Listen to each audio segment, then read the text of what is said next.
Hello all of you, welcome to our class. First of all, let me say sorry to you all that I am very late in making these videos. Actually, for some reason I could not upload them earlier and I got comments from you कि ma'am parts of a sentence पे video बनाइए और इस पे I know इस पे हमें मुझे वीडियो बनानी थी but for some reason I could not upload them earlier. ठीक है? So today I have taken this topic parts of a sentence. Today we will study about subject, verb and object. These are the three parts of a sentence. Please don't get confused between a parts of a speech and parts of sentence. They both are different thing. It has huge difference. कैसे? Parts of a sentence has these three things: subject, verb and object. Whereas parts of speech, there are how many parts of speech are there? 8. There are 8 parts of speech and about that I will be making different video for you very soon. ठीक है? क्या होते हैं 8 parts of speech? Noun, pronoun, gerund, infinitive, etc. Okay?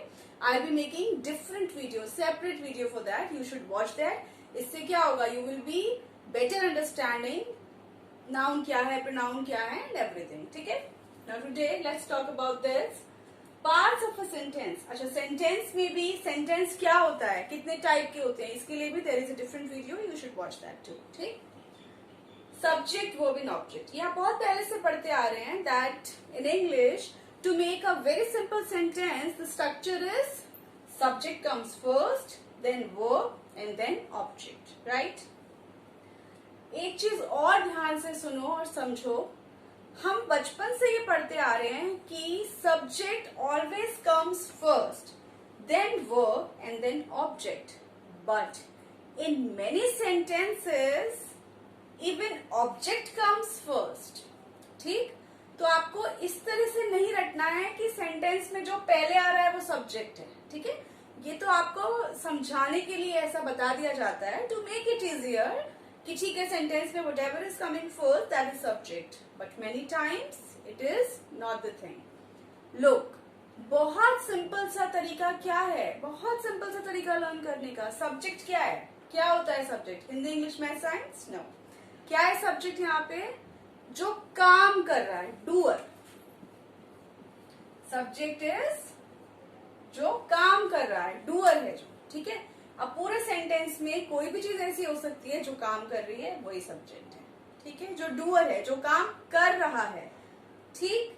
जैसे if I से आप mummy से पिट रहे हो, तो आप तो कोई काम नहीं कर रहे हो ना, आपके ऊपर हो रहा है काम, आप पिट रहे हो. तो उस केस में कुछ कंफ्यूजन हो रही है. उस केस में क्या है सब्जेक्ट? पूरे सेंटेंस में सब्जेक्ट है ही नहीं, आप पिट रहे हो. भाई कौन जो पीट रहा है आपको, वो मम्मी है. सब्जेक्ट तो वो है, लेकिन मम्मी का नाम तो मैंने लिया ही नहीं. ठीक है.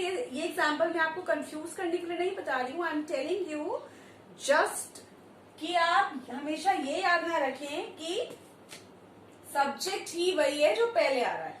सब्जेक्ट वो है जो डूअर है, जो सेंटेंस में काम कर रहा है. ठीक. उसके बाद वर्ब भी आपको पहले से थोड़ा सा आइडिया है कि वर्ब होता क्या है. क्या होता है वर्ब? क्रिया तो आपने पढ़ा होगा हिंदी में. चलो क्रिया ही बता दो क्या होती है. What is verb? One word, action. Action भी कह सकते हैं और वर्क भी कह सकते हैं. पूरे सेंटेंस में जो काम हो रहा है, ठीक है, काम कर कौन रहा है? Subject, doer. डूअर है ना, डू मतलब करना, डूअर जो काम कर रहा है. तो ये क्या है? एक्शन. पूरे सेंटेंस में जो एक्शन हो रहा है, जो काम हो रहा है. ऑब्जेक्ट जिसके ऊपर वो काम हो रहा है. जैसे वही वाला एग्जाम्पल ले लेते हैं. Mother is beating you. Mummy तुमको पीट रही है. अब कौन काम कर रहा है? काम मम्मी कर रही है. यहाँ पे मम्मी इज डूअर, सब्जेक्ट हो गई मम्मी, यहाँ पे काम कर रही है. Is beating verb, is am are helping verb है. ये मैंने आपको टेंस वाली वीडियो में समझाया है ना. इज बीटिंग कौन सा टेंस है? Present continuous. Yes. Mother is beating you. Mummy काम कर रही है. क्या काम कर रही है? पिटाई करने का. तो मम्मी इज बीटिंग. लेकिन किसको बीट कर रही है? किसकी पिटाई हो रही है यहाँ पे? यू की. तुम्हारी पिटाई हो रही है. तो यू क्या है? ऑब्जेक्ट। मम्मी पिटाई कर रही है, किसकी कर रही है, किसके ऊपर काम हो रहा है, तुम्हारे ऊपर, तुम्हें कूटा जा रहा है, ठीक। तो मदर इज बीटिंग यू। चलो अब फादर के लिए भी लिख लेते हैं। Father goes to the office. Father goes to the office. Father क्या है, सब्जेक्ट है कि ऑब्जेक्ट है? काम कौन कर रहा है यहाँ पे? फादर।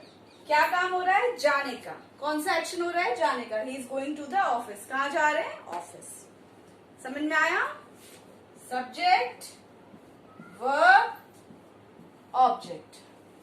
Subject, verb, object. समझ में आया इतना? अब सब्जेक्ट जो है ये बहुत तरह का हो सकता है, ध्यान से सुनो इसको। सब्जेक्ट नाउन भी हो सकता है, प्रोनाउन भी हो सकता है, वो जेरेंड भी हो सकता है, इन्फिनेटिव भी हो सकता है, कुछ भी हो सकता है। तो ये भी आपको पता होना चाहिए। ये भी मैं आपको कैसे बताऊंगी? इन अ डिफरेंट वीडियो, ठीक। इतना समझ में आया आपको? ये बहुत बेसिक चीज बता रही हूँ मैं इंग्लिश की, ठीक है, क्योंकि मेरे को बहुत सारे कमेंट्स आए थे कि बेसिक चीज जो है सब्जेक्ट प्लस वर्ब ऑब्जेक्ट, वो हमें समझनी है। तो मैं समझती हूँ ये मैंने सबसे इजी वे में आपको समझाया, इतना आपको समझ में आ गया होगा। अब इसी चीज को जब हमें नेगेटिव बोलना है तो हम कैसे बोलेंगे? नेगेटिव के लिए क्या करना होता है हमें? हमेशा याद रखो, इसको बना के देखो पहले। Mother is not beating you, मतलब कहां पर नॉट आया? वर्ब से पहले। वर्ब से पहले, यानी जो चेंजेस हो रहे हैं वो वर्ब के पहले हो रहे हैं। अच्छा, आपको मैं एक चीज और बताती हूँ। क्या ये जरूरी है कि हर बार, नॉट वाली बात को मैं बाद में कंटिन्यू करूंगी, पहले मुझे बताओ, क्या ये जरूरी है कि हर बार एक सेंटेंस को बनाने के लिए हमें ये तीनों चीजें चाहिए? Is it important? If I have subject plus verb but I don't have object, so will it be a sentence? If I say mother is reading, mother is reading, mummy जो है वो पढ़ रही है, हो सकता है कुछ पढ़ रही हूँ, कोई नॉवल पढ़ रही हूँ, कोई मैगजीन पढ़ रही हूँ, न्यूज़पेपर पढ़ रही हूँ, कुछ भी पढ़ रही हूँ, बट यहाँ पे मेरे को ये नहीं मैंने लिखा है कि क्या पढ़ रही है। You don't know that mother is reading, but what is there, ठीक है, what is read to be read, ये हमें नहीं मालूम है। अब इसको कैसे बोलेंगे हम? Mother is reading. अब मदर यहाँ पे क्या हो गई? ये तो सब्जेक्ट है, इज रीडिंग ये तो वर्ब है, ऑब्जेक्ट तो है ही नहीं सेंटेंस में। अब क्या होगा? Is it a complete sentence? Yes, it is a complete sentence because to make a simple sentence, object is not necessary. अगर किसी सेंटेंस में there is no object, object नहीं है, then also that is a perfect sentence. ठीक, अगर किसी sentence में object नहीं भी है, सब्जेक्ट एंड वर्ब है, तो भी वो एक सेंटेंस है, but it should make complete sense. उससे कंप्लीट सेंस निकलनी चाहिए। अब मम्मी पढ़ रही है, ये एक सेंस निकल रही है ना, तुम पढ़ रहे हो, तुम देख रहे हो, टीवी देख रहे हो। अब टीवी में क्या देख रहे हो ये हमने नहीं बताया। कई बार हम ये भी नहीं बोलते हैं टीवी, हम बोलते हैं वो she is sleeping, she is playing. क्या खेल रही है हमें नहीं पता। ठीक, समझ में आ गया? ओके, अब ये इनके बाद